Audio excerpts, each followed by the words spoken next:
I'm right here with Andre Mack. Andrea Mack. What is the worst thing ever that someone said to you or did that is hard for you to forget or forgive? The extreme racism and the biasness that we deal with, not just in New York State, but throughout the United States of America. My name is Andre Mack. I did 20 some years in the military, sent to prison for something I didn't do. Read the One thing I don't forget is I had a falling out with my brother. He was like, I was there asking, like, what do I need to do to get into the program and set myself up for success to become a doctor? And he said, you want to be a doctor? You're never going to be a doctor. Look at you. You're blonde. Like, what are you going to do? You don't seem like you would fit for that. Are you sure? And I was, I'm right here with My name is Kenny. Kenny. What is the worst thing that ever happened to you that is hard for you to forgive or forget? One thing I don't forget is I had a falling out with my brother, my only brother, and it lasted a long time, and it was some misunderstanding and miscommunication. And out of that, I found a solution, and we once again became family. My only brother, and I'll never forget that. Like how? It was simply miscommunication that got resolved by communicating and understanding and moving ahead together. So we did that together. Like how did you like escape that? I didn't escape that, but I sought the reasons for that. And having found those reasons and having found an opportunity to communicate once again, shared those things with him.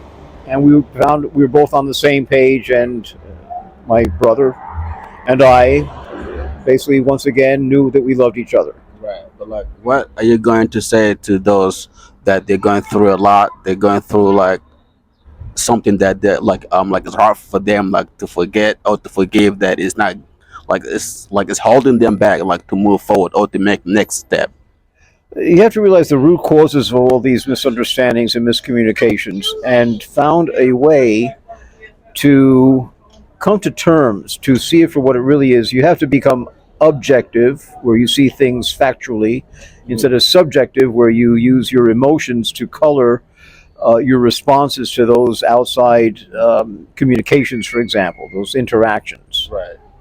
So it's a matter of you have to realize within yourself who you are and see the commonality between you and the other parties, and then bring the other parties to a point of communication so that they can see that commonality as well, and therefore move ahead together, not divided, because that's the only way to move ahead.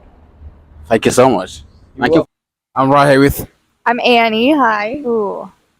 So, so I'm a doctor, and I was a high school student touring different colleges to go to for my undergrad. And I was at a university meeting with a pre-medical study advisor, because you start with your pre-med for your undergrad and then you go to medical school. And this advisor was a man, and he wasn't super old, he wasn't super young, he's somewhere in between. And he told me, he was like, I was there asking, like, what do I need to do to get into the program and set myself up for success to become a doctor? And he said, you want to be a doctor? You're never going to be a doctor. Look at you. You're blonde. Like, what are you going to do? You don't seem like you would fit for that. Are you sure?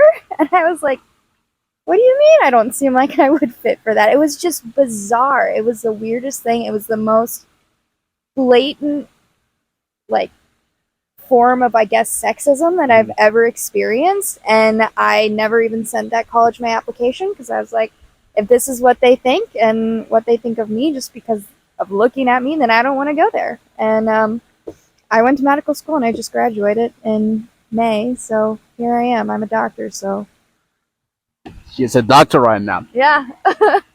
And do you think that you will never forget that? No. Oh, I will never forget that, because that's something that, like, it was honestly kind of motivating to, Exactly, you know, yeah, prove him exactly. wrong. Exactly.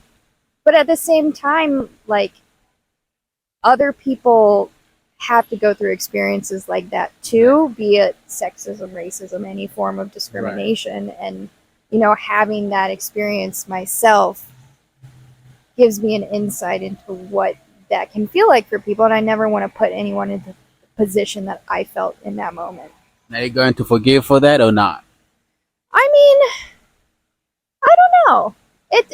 It's my go-to answer when people ask me that question. And I hope that that person is doing well and is either no longer in that job because it was not a good job for them. Yeah. And hopefully he's had some personal growth. Right. And what are you going to say to those that they have the same experience that somebody said to them, you cannot make it, but you make it. But some people they will go with that. You cannot make it, they will go with that. Prove them wrong. You can prove them wrong. Everyone has the power to prove people wrong who think you can't do something. So That's the best all one. wins. That's Yeah. the good one. Thank you so much. Absolutely. You want to try it? Sure. All right. That's a tough one for me. I've always been a person that's kind of prided myself on my ability to think through not just what people say, but why they say it and what's the underlying reason of why they're saying things. And I think sometimes people say things that they don't necessarily mean, and there's a lot of stuff that goes into what's behind their situation that's leading them to say the things that, however hurtful they may be. I don't know. I think it's more an area for where can you grow and where can you talk to that person to get to that underlying reason of why. I've had a lot of little things that people have done, but I don't know. I've always tried to take the mentality of it's what? If you spend so much time dwelling on the negatives and the ways that people have hurt you, then you just are dragging yourself down because you just keep thinking on that. And some people can live off of the spite, and that really fuels them, and that's just never been something for me. And I've always been someone that if someone says something hurtful for me, it takes me down, but I'd really rather see the bright side and see what I can do to prove them wrong if they say that I can't do something, and make it happen if they say I can't. Thank you so much. Yeah. Beautiful. Thank you.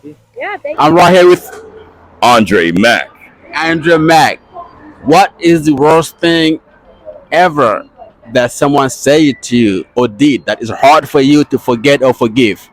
The extreme racism and the biasness that we deal with, not just in New York State, but throughout the United States of America. My name is Andre Mack. I did 20-some years in the military, sent to prison for something I didn't do.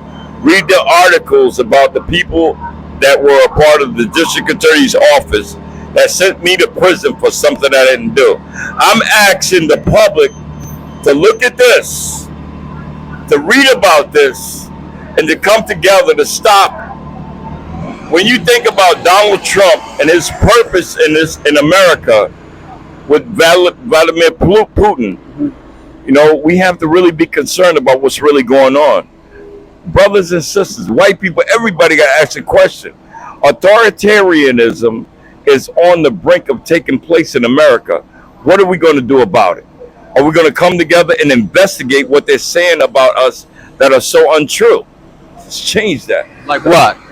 What I mean by like what is investigate what they say, because the media works with somebody, all right?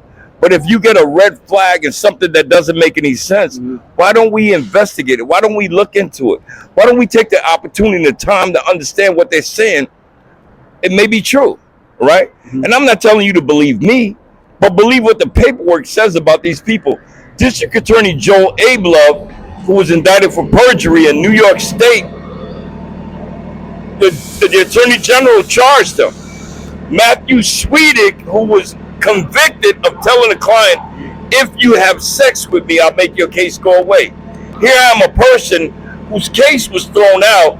The Judge Andrew Ceresia, said this is thrown out with prejudice, all right? We're not doing nothing about that. I'm not asking you to believe what I'm saying. I'm asking you to investigate what I'm telling you about, right? Because one thing about me, you killed my family, and God is going to hold you accountable for what you've done. Racism has to end. What are we going to do about it? Brother, I thank you so much for even taking this opportunity to pull me aside and talk to me about this. Thank you, man, I'm brother. on my real shit. Thank you. Hey,